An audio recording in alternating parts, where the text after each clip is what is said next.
Hello mpenzi, nakukumbuka sana. Nayakumbuka mapenzi yetu, jinsi tulivyopendana.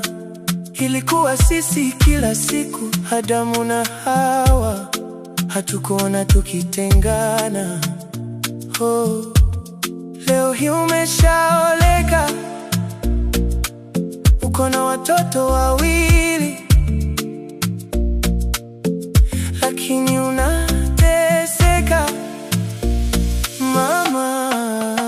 Inaniuma, inaniuma, inaniuma napokuona ukiteseka. Inaniuma, inaniuma tena sana. Inaniuma napokuona ukiteseka.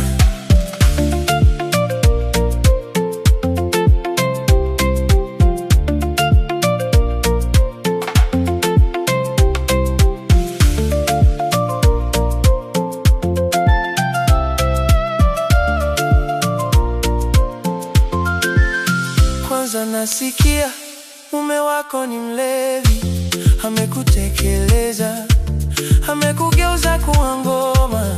Kila siku ni mangumi, uliona nini kwake? Ukaniacha mwenzako, eti kuishi nami.